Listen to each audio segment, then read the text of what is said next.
This morning we're talking in Nehemiah chapter 2 and 3, the end of chapter 2, beginning in all of chapter 3. And we're kind of finishing, or kind of second half of the Ruin to Restoration series, where we're talking about this time where it's been long ago. For many of us may not know the history, but what you had in ancient times was that Israel was a conquered nation at this point. They were under the rule of another country. By this point, they're under the rule of the Persians. And over a period of time, we saw with Ezra and now with Nehemiah that the Persian government, was actually in favor of Israel rebuilding the temple, which we saw in Ezra, and then they rebuild the walls and the gates around Jerusalem. This is an unprecedented thing that is going on, because what you have happen here is, again, a conquered nation being allowed by the conquerors to let them rebuild their walls. What are walls? They're defensive structures. So in their very essence, defensive structures are meant to keep people away. Like if you're the conquered nation, you may not want walls to go back up, because what kind of message does that convey to you? You're going to keep us out, or are you going to fight against us? What are you doing here? So seeing again God's hand upon Israel and allowing them to rebuild the walls and do all this other things that's going on there, it's only through God's sovereign hand that He allowed this to happen. And the picture of the process and what's going on is what we're talking about today in Nehemiah, and that's what's going on all throughout. And so today we're talking about being all on board. And we see the picture of the walls being built up and what happens there. And I think if you take a good parallel to what's going on in Israel, and then probably a parallel to today, I mean, you have what is Israel? What is the temple? What are the walls? I mean, this is a picture of God's hand upon a people, right? That God's chosen people is the people of Israel. Well, we have the church, right? God's chosen people, God's people, the church. And in God's people, you have God's displaying Himself to the world through His church. I mean, what's the church's mandate? Is to make much of Christ, to share the gospel to the ends of the earth. Why do we do that? John Piper said, missions exist because worship does not. Because many people across the world do not have a relationship with Christ. They don't know who Jesus is. And our job is to make much of Jesus and sharing that message to the ends of the earth. That's the goal. That's the light. And I think you have a very good picture of that in the church. Now, not everything here we're talking about today is going to correlate completely. You can't overemphasize, and anytime you hit a descriptive story like this, it becomes very easy, and you may have heard some of these sermons preached, and I would try not to give you one today, where everything is allegorized, and you take, oh, that means this, and this means this, and this means this. Anytime you see an Old Testament story like that in the Bible, you're going to be careful not to allegorize the whole thing, or any of it for that matter, but see the bigger point in the picture. And so if you want to see the major point, just take that from today, is this, that this is God's glory is displayed through Israel, and this is a picture of what God has done in this people. And God today is still working in His people today and working through His people to do amazing things. Now in that, like the walls in Nehemiah, there are causes that we take up, which are righteous causes, which are good, which we should be taking on. But we don't do that in order to make ourselves known or to make ourselves look bigger and better. But whatever we do all for God's glory and for Him to look better and for Him to be made known. That's the purpose and goal in that. And so one of the ways in which we do that is through this thing called unity. Unity. It's a one of these words where we like to say, especially in our modern day and culture, is like, oh, unity. Yeah, I love that word. That's a great word. But what does it really mean? What does it really mean? Because we kind of throw it around real loosely, and I think what mostly people use it in is we should never disagree, or we should always get along, and we should always agree on everything and never have any judgment towards anything here or there. It's not what Christian unity is. Christian unity is something that brings us together, unites us, which is Jesus.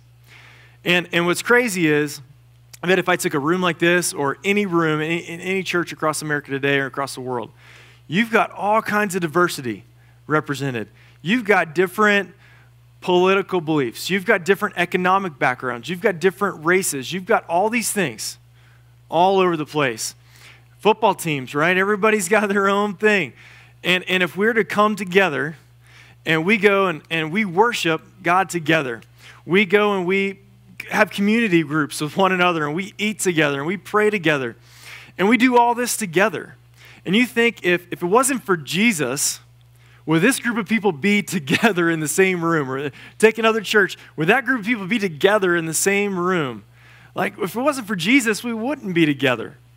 Because there are so many things, so many allegiances, so many alliances, which we all usually pull to, that disrupt the flow and take us apart.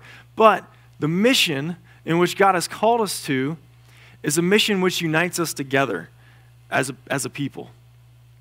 And I think as you look and see Nehemiah chapter 2, Nehemiah chapter 3, which we're going to dig into, what you see is that the mission brings us together. It unites us. I remember the Olympics this year. Anybody get a chance to see the Olympics? How many of you guys? A lot of you guys saw it. It's fun. I was like, so one thing in our house where we could all do as a family, and like we could watch the Olympics together and all our kids, and my daughters get excited. And she's like, USA, USA. Even if we're losing something, she's still cheering for them, like really loud. It's just fun. It's just fun to do as a family. And I remember watching one of the relay races, the swim races, and Phelps, one of his gold medals he won, one of the however million he has now.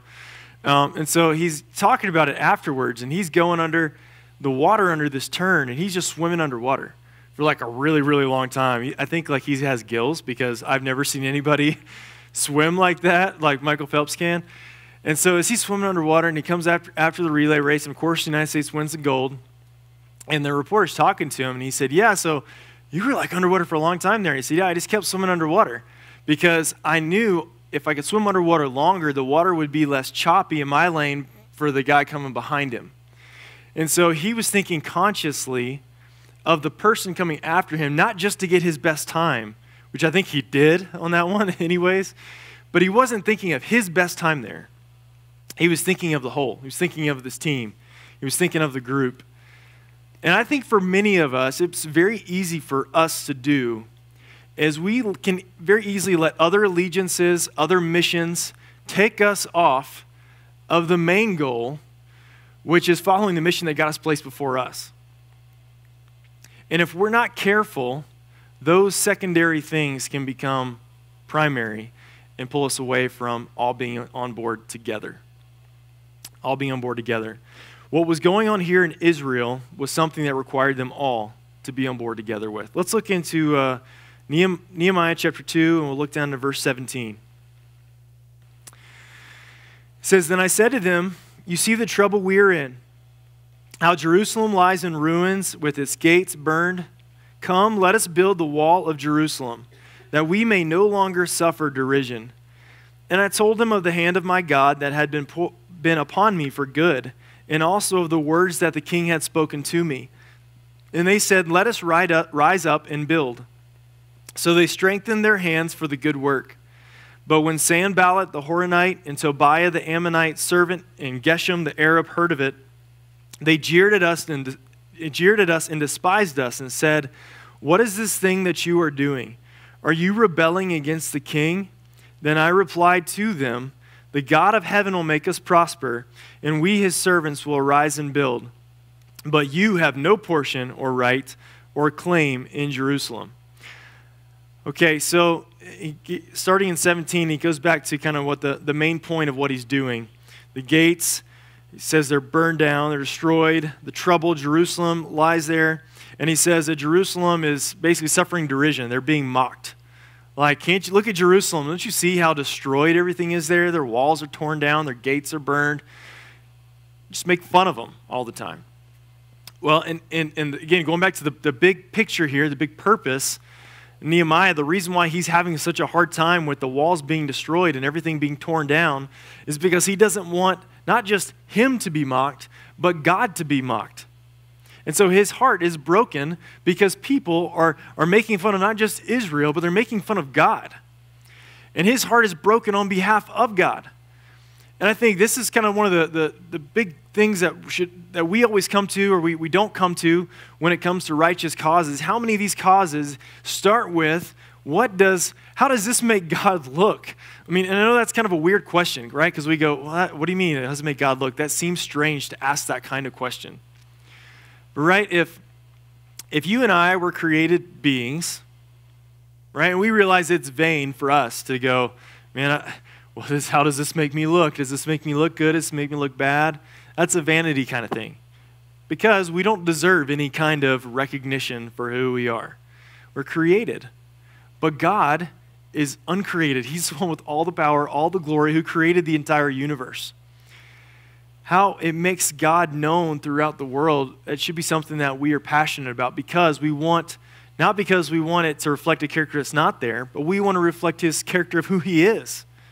We want the world to see his goodness, his grace. We want them to see his love, his justice. We want them to see his holiness. We want them to see all of that. And that is a good and holy thing that we should have a desire for.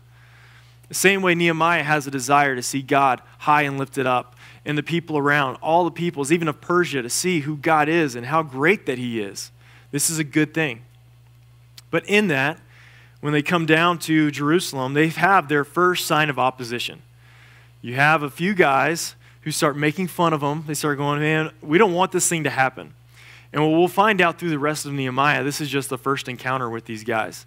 They will continue to come back, and they will continue to mock, and to the point of wanting to take their lives if they can. Like, that's how seriously they don't want this thing to happen. They've run into their first obstacle. Another thing interesting here is the way that Nehemiah handled these guys. In verse 19, they jeered at him and despised them, saying, what is this thing you are doing? Are you rebelling against the king? If you remember back to Nehemiah 1 and 2, what do we know about Persia and the king? The king is absolutely behind what's going on here. He's given them money. He's given them protection and said, no one should touch you. You just show them this letter. This letter from the king has got the king's seal on it. No one better mess with you. So Israel had all the rights of the king, the earthly king. But I love this response that he says. He could have very easily said, yeah, we got it. Here's the seal. Now leave us alone if you know what's best for you, or we'll call the might of Persia upon you. He didn't recognize Persia as the one he should be afraid of. You guys see that? Persia wasn't the one they should be afraid of. He says, the God of heaven will make us prosper, and we, his servants, will arise and build, but you have no portion or right or claim in Jerusalem. When we realize that it's God who does what he does in us, through us, around the world, his sovereignty, his control over it all, what really can any earthly king or any government or any people do to you or do to me? Nothing. There's nothing that anybody can do to you. If God wants something to happen, he will make it happen. And I think it's very easy for us to get wrapped up in things in which we think we can control or things that have some kind of impact upon our lives. How many things do you just worry about in a week? If you're going to think of just all the things you worry about, just put them on a list, write them out. And it's probably things that you think you can control. Okay, if I can control this, I can control this, I can take care of this one, I can take care of that one. And you worry about it because you think you have a way to overcome it or take care of it. The reality is, and we've shared this before, everything that happens in this world is ruled by God. It's his control, right? It's all him. It's all the Lord. And so when we think that we have some ability to take care of it or control it or overpower it, who's in control? Who do we think is in control? It's not us. It's not God. It's us. Or some other thing is in control of your life. Here, Nehemiah recognizes that it's not Persia that has the control over the world. God is the one who moves kings like chess pieces, right? Nobody can stop him. And here, Nehemiah recognizes that it's God. I think when you look at the obstacles they've already faced, and again in Israel, just for this project to happen, one, the ruling government had to approve. So Persia had to approve of this. We saw how crazy it was that Persia approved it to begin with. That was the first obstacle. Secondly, extreme cost of the project. I mean, you're talking about people who don't have this. This land isn't theirs. The timber isn't theirs. It's going to cost a lot of money. Where are they going to get this kind of money to do this? Persia's like, okay, we'll give you our treasury. Here, go at it. 3, need for lots of labor united on the same page and vision. So they had to have labor, people that are coming to do this. And we see people coming with Nehemiah down to help rebuild the walls. And lastly, the opposition of locals. The locals wanted the project to fail at all costs, even if it meant death of the workers. Anytime that we embark on righteous causes, there will be obstacles that come in our path. Now again, we got to be really careful here, not just throw anything under this box of righteous causes, and it just means whatever we want to do, and then anything that someone says no to it means that it's some kind of martyr thing that we're dealing with, martyr complex. I'm not talking about that. We got to be very careful we put in this box of what it means to be a righteous cause. But if it truly is a righteous cause, there will be obstacles that are formed. When we wanted to start Redemption Church, it wasn't an easy road by any means. It was very difficult in a lot of ways. Raising support and having just what do you do, and just trusting God that what he's doing here and building. And it was difficult. Honestly, going to many things, it was the hardest thing that my family's ever done in our lives. Is starting a church, and you think, oh, what do? You just go preach every Sunday? There's a lot more than that, but there's a lot of obstacles in the way. And there are a lot of things going on, and there are a lot of things personally where we struggled with, and as we're walking through and honestly our own spiritual growth. It can be a very draining thing. It can be a very time-consuming thing. All these things that pour on, and all these things can happen. And all those obstacles can stop you from doing what you're supposed to be doing. But in that, we are faithful to the cause because we know who we are serving. We're not serving ourselves. We're not following after our own strength, our own intellect, but we're following after the Lord. And we're trusting in him of what he's called us to do and what he's leading in. Obstacles will come when we follow Jesus. It costs something to follow Jesus, right? When you became a Christian, some of you, maybe when you became a Christian, it cost you something. Maybe relationally with other people. Maybe family members. Maybe friends that did not understand the decision in which you made. I talked to a guy this week, and when he became a Christian, his family did not like the decision that he made. And it was a very bad thing in his family and some bad blood going on there. That was a hard thing for him. It costs something to follow Jesus. There are obstacles along the way. But if we really believe that Jesus is all that matters, nothing else should matter. Nothing else should matter. Chapter 3, we're going to look in just kind of getting pieces of. I'm not going to actually read all of chapter 3. Chapter 3 is all descriptive. So if you look through it, you'll see it talks about the building of the gates and who built what part of the gates. But you should have been given one of these when you came in. It's just got a map of Jerusalem, and it kind of has kind of the idea, as best we know. We don't really know completely geography of like where each gate was completely. And there's more of these on the resource table on your way out. So if you didn't get one, grab one of these on your way out and read through chapter 3. So in chapter 3, you'll see all the various gates and where they are. And if you're like a map person, this is perfect. You can kind of get a glimpse and picture of what this is. But again, it's just a description of what's going on. Why did they write down all the description of who did what and who did where? Because this is important what's the word I'm trying to say? Writing down what was going on in Israel. They wanted to write down who was doing what and who was doing what where and what families were involved with that. That was an important thing for them. It's important to know that who was involved in the work and kind of that this was all a together effort.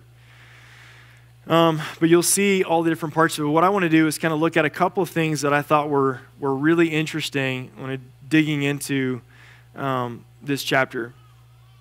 One, I think togetherness in the mission. You see that the people were all together in building the walls. No matter who they are, no matter what their background is, we'll even get into some of the crazy jobs which people normally had, and this was kind of like their second job. But they were all together in this in the mission. When I was a little kid, our church did this thing called Awana. Anybody grew up in Awana? Anybody ever do a three-legged race?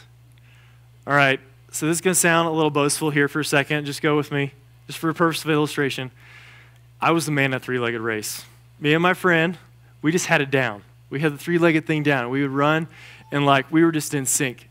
And like our legs would go, and so like all the other kids, they start running. It's a really fun thing to watch, like kids with like a rope tied around their leg trying to run. Because there's kids running, and all of a sudden they just start falling. And they're falling all over the place, and they're running into pins, and then we're just like running around. It was awesome. Well, we lost. We didn't win like the big thing, the Olympic thing. And but it was just a blast to do. But the thing was, like the three-legged race, only to do it well, you couldn't just be a good runner yourself. You had to both of you had to be running in sync. Because even if you had like one fast guy or even two fast guys, but they were running on different tempos and their legs weren't in sync, they weren't going anywhere. And I think it's kind of a neat picture for us as a church where if we don't run in sync, we're not going to get anywhere, even if everybody is really awesome at what they do. We could have the smartest people, the best people in the world, whatever, who know the most about the Bible and everything else like that. But if everybody's on their own agenda, we don't function together. We don't get to go together or run together smoothly. We don't run in sync. We're falling down. There's all kinds of things going on. And maybe if you've been a part of church life for a long time, you've been a part of that. You've seen that. People get into their own thing, and they think that's what's important. But the importance is we have to be together. The people of Israel could accomplish the building of the wall because the amount of people they had working together. They had this guy on the fish gate, this guy on the dung gate, this guy on the horse gate, and they're building the wall all along. And as they're done, look back, this is something they got to do together. Our mission as a church is to engage people to follow Christ with bold, life-changing purpose, and it's not something we just a great creation, it's the Great Commission, Matthew 28:18 through 20. Which is making disciples of all nations. That's it, and just the way we've worded it, engaging people to follow Christ. You know, we believe this is the mission that God gave to the church before he leaves the earth. It's what he gives the disciples, and they pass it on throughout, right? Their disciples, church, it's the message of the church. We're to make disciples of all nations. That's our purpose, and that's our goal, that's our function. In that, there's a lot of things that we do, but we hope that is the mission, that we're making disciples. That is the goal of what we're trying to do and purpose as a church. If we do a lot of other things, but we don't do that, we failed at our mission. We can very easily be busy doing church things and not making disciples, and we have failed at our mission. We could pack out a football stadium full of people, and if we aren't making disciples, we're not achieving our mission. Right? That's the goal. That's the purpose in mind. And it's something we do together. We do it together as a team, as a body, as a church. It's not something that one person can do here and one person can do there. It's what we all have to do. Think of the impact that a group of people in a room can make. I mean, you think of it just in a sense of the early church. You got 12 guys who absolutely believed that the man they spent their time with was the Son of God. They believed that, they preached it, they taught it, they died for it. I mean, they went to the ends of the earth preaching that they believed that Jesus was the Son of God, and they saw the living God. They saw him alive. And everywhere they went, they preached, they told, they believed that this was true, so much so that this was their life. Like nothing else in their life mattered except for this, that Jesus was resurrected and he was who he says he was. Like just thinking, those 12 guys, all across the world, like Christianity spreads like wildfire. The Roman government in several different places. You have Nero's persecution. You have some of the other persecutions that happened, some localized persecutions.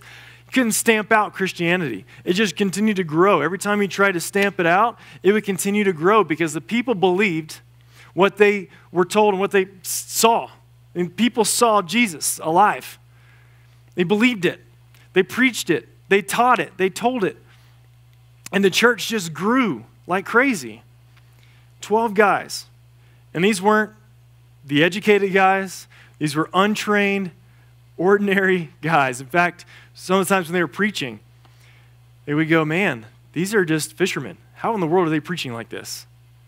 Because they believed what they saw, believed in Jesus. Right? They believed who he was.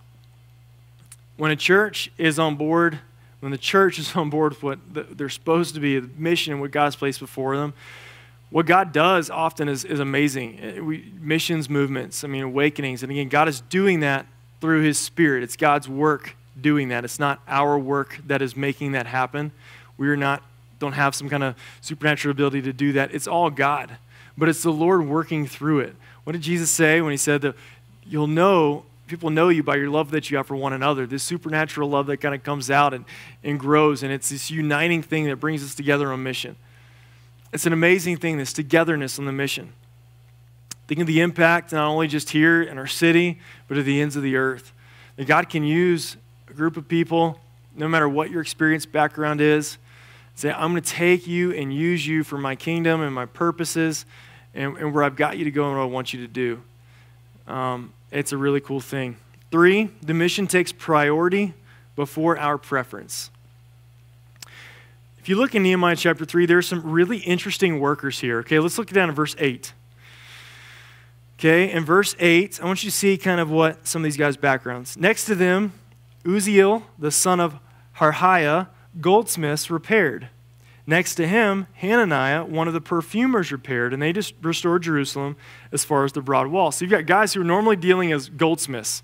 Like they spend their time crafting necklaces and earrings and all these other things and whatever they do with gold. And that's their job. That's what they do for a living. They're here now taking a hammer and they're doing some construction and they're cutting up stuff and stonework and whatever work they're doing to build these walls. Then you got perfumers. Like their job is to make things smell good. That's what they do. Can you imagine imagine if your job is to work for some kind of perfume manufacturer and you go out to the construction site one day and you go, hi, I'm here to apply for a job. And they go, what do you do? I make perfume. They go, okay. Got any other experience? No. Shake their hands, and their hands is just like really dainty and smooth, and you're like, the construction guy, he's got like calluses all over his hand because he's been swinging hammers and tools and holding wood, and it's like, wait, you're going to let the perfumer go over here and build the wall. Do you want that part of the wall to fall down? Because he doesn't know what he's doing, right? No, but these guys, the point was, the wall was the point, it was the mission. It was what their job was to do, was to build the wall. And no matter what their background was, no matter what their job was, that took priority over their natural skill set. Natural skill set may have been over here working in gold and perfume, but the wall had to be built, had to get done, because this was the one thing that had to happen. It was the one thing that had to get done. I think for us, as we understand, first of all, there's another one too. Look in verse 12. Forgot about this one. Next to him, Shallum, the son of Halahesh, ruler of half the district of Jerusalem, repaired, he and his daughters. I think that's a really cool thing too. The ruler brings his daughters along, and they're doing this together as a family. Like as a family, setting the priority and precedence of what had to be done, which was building the wall. And again, what was it about the wall? No, it wasn't about the wall. It wasn't about just having a defense structure, although I'm sure that was part of it. It's nice to know the people that are locally that want to kill you can't get to you immediately, but that you have some protection there. But the point was, they wanted the world to know who God was. They wanted how amazing that he was. And no matter whether you're a perfumer or whether you was just your family, you're like, we're going to build whatever we can do, and we're going at the wall because this is our job, this is our purpose, this is our function, this is our role. God has gifted each one of us, right, with different strengths and abilities. Some of you guys are more extroverts. Some of you guys are more introverts. Some of you are better gifted more with you love like just theology. Some of you don't naturally just gravitate there. Others of you are really good with kids. Others of you are not, right? We have a mix of people and different backgrounds and different experiences all in the room. Well, the thing that unites us, Jesus, and our mission to make disciples of all nations brings us together under the point of no matter what our background is, what our experience is, sometimes we do things that we're not naturally good at. Not for the sake of us, but for the sake of the purpose of which God has called us to.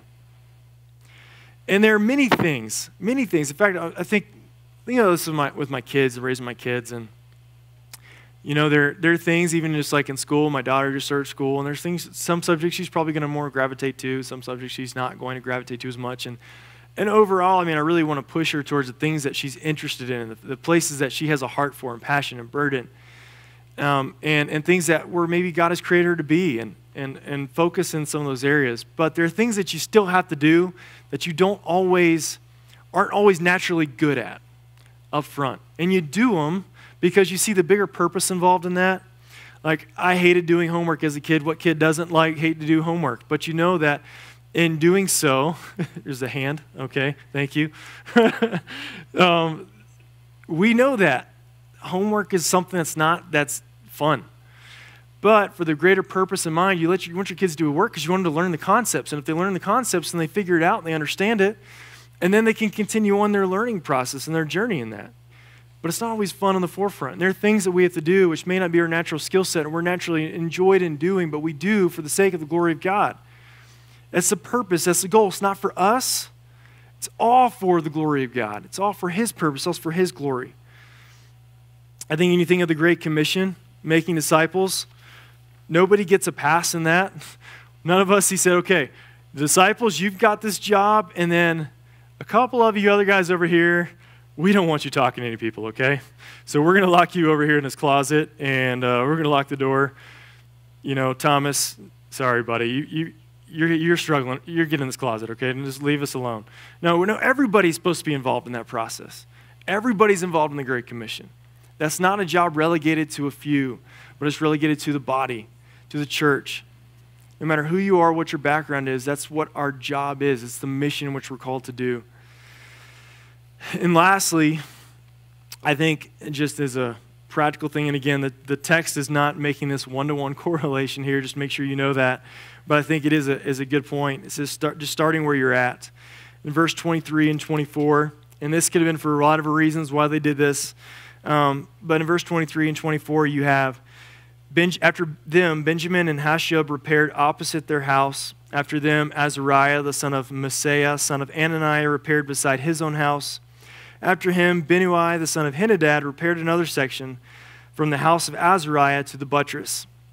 And so anyways, just to put this out, they had their houses near the walls, and whatever portion of the wall was near their house is just where they started working, where they started building. They went to that part of the wall first. And again, not to necessarily make the case one-to-one, although I think it does still apply, is that for us, where do we start in that process? You know, it seems overwhelming, like, Bobby, I'm not a pastor. You know, this is who I am. This is what I've done. Or I've only been a Christian for 6 months. Or wherever the background is, you just start where you're at in making disciples. Maybe that looks like for you.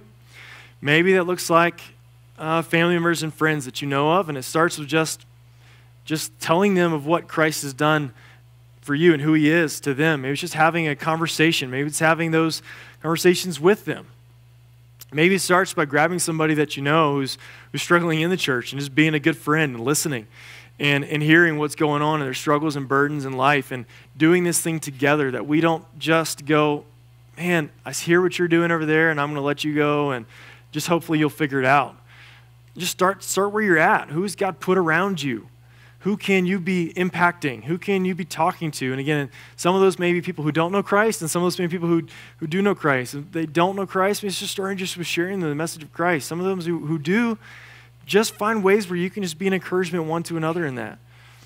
Maybe it's in the sake of the community group mentality. You're like, I'm just not so sure about a community group. Get plugged in. Find friends. Find people in which you can relate to. We can't do this by ourselves. And so many times, that's what we have a tendency to do, is just go off by ourselves. And here's the thing, just in American Christianity in general, it's part of just being American. Like, we love our space. It's one of the reasons I think I love about Utah, to be honest. I love just the open spaces out here. I'm from back in South Carolina. There's trees everywhere, and I do miss the trees. But I love the openness. I just love how you can drive. Like, if you just go up north to Idaho or you go down south in Utah, and you just see the openness. And everywhere you look, you can just see for miles and miles and miles. It's just this really cool thing. We love open spaces as Americans. We love our privacy. We love our just closed offness that we can have, where we can have one face in front of people and another face away from people. And I think when you look in here and see the community buildup of the people, there has to be this community mindset where we are doing this thing together. And in doing so, we have to have relationships with one another. And that means people may see when you're being a bad parent, and they may see when you're being a good parent. They will see when you are being loving and when you're being unloving. They will see when you're being thinking of things of God and when you're not thinking of the things of God. And that is very uncomfortable for us, Because if we're honest, we don't like people to see us at our worst. We like people to see us at our best, which is why you probably heard the term Sunday, you put on your Sunday best. Like, that's the whole point. Put on your Sunday best so that you can look good to other people, so they can see your best face that you're putting on before each other. When it should be the opposite. Not that we show our worst face to each other, but that we are transparent with one another. Because in that, it's the community working together of what God has called us to do, and in doing this thing together. It's uncomfortable, but it's also necessary. And in that, we don't let our own sin take over. Because if we're really honest, those little private sins, private things that we hold on to, or private things that which no one else sees in your life, you can very easily keep that locked up, but you think, well, I'll just keep this locked up here where nobody sees. And over here, my public face, everybody will think everything's fine, everything's good. But that private thing that's going on there, the temptation, the thoughts that you have, the struggles in which you have, they continue to grow. And sin is one of those things where the more it's fed, the more it grows. It's not like it's satisfied. It just continues to go and blow up. And it will continue to do that. But together, corporately, doing this life together, we can grow in our relationship with Christ together. It's a good thing. It's an important thing. It's the thing we're supposed to do, even though it may be very uncomfortable for us. Start where you're at. There's a lot of things here, so many things I think for us as a church, and we could just get into, but this idea of just being on board together for the mission. When the church is together doing what God has called us to do, fighting after the causes God has told us to fight for together, man, that is an unstoppable force. And because it's God working in us, not us doing it, but God working through us. And God is the one who gets the glory for that. It's Him, He's the one who gets famous for that, not you and not me. When that happens, that's a powerful thing.